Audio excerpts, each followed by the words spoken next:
secret graveyard stretching for miles, filled with thousands of silent giants. Some await a second life. Others are doomed to be torn apart. But why are they here? And what secrets do they hold? This isn't a junkyard.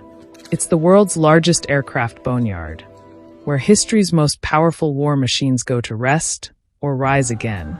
Today, we're taking you inside the legendary Davis-Monthan Air Force Base, where forgotten jets, bombers, and even space-age aircraft tell a story of war, innovation, and mystery. Buckle up. This is a journey into the world's most secretive aircraft graveyard. Tens of billions of dollars in steel, technology, and history, just sitting in the desert. Over 4,000 aircraft. Bombers, fighters, transports, even Cold War relics. But why? What happens to them?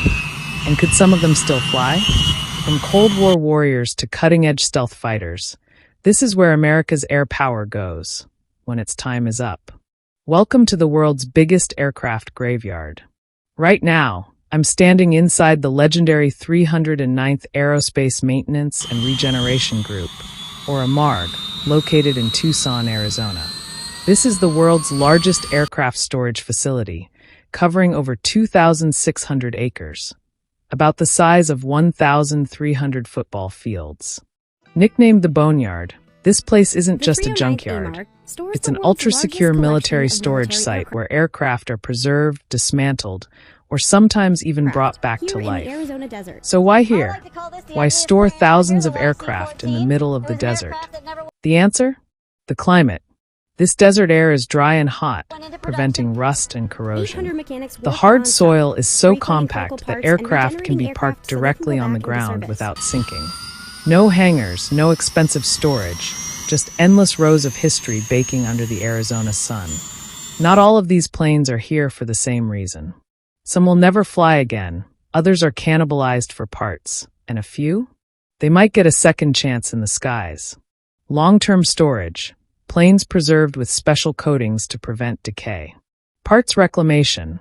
Mechanics strip usable parts for active aircraft. Regeneration. Planes restored and sometimes even resold to allied nations.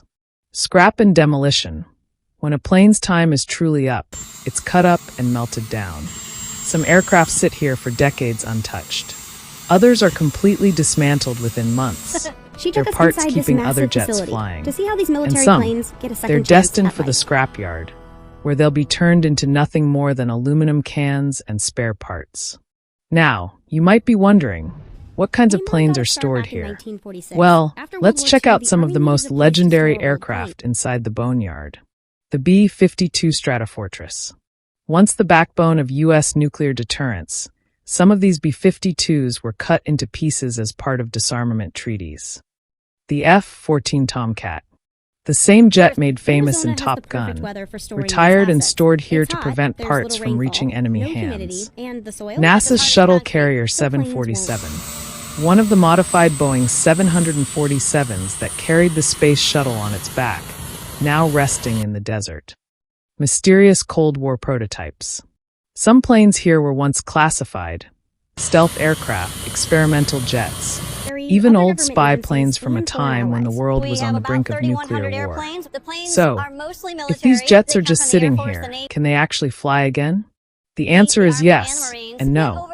Some aircraft are carefully stored in flyable condition, meaning if needed, they can be reactivated and sent back into service within weeks. But most, they'll never take off again. Many of these planes will eventually be scrapped, their metal melted down and repurposed. But a lucky few, they'll be restored and sent back into battle or to museums, where their legacy will live on forever. As technology evolves, the aircraft stored here will continue to change. Today, it's B-1 bombers and F divided by a -18s. Tomorrow, it could be drones, hypersonic jets, even AI-powered aircraft. The Boneyard is a graveyard, but it's also a time capsule of aviation history. Every plane here has a story, a mission, a purpose, and sometimes a second chance at life. So, what do you think? If you could save one aircraft from the Boneyard, which would it be? Let me know in the comments below. And don't forget to like, subscribe, and hit the bell icon for more amazing videos like this one.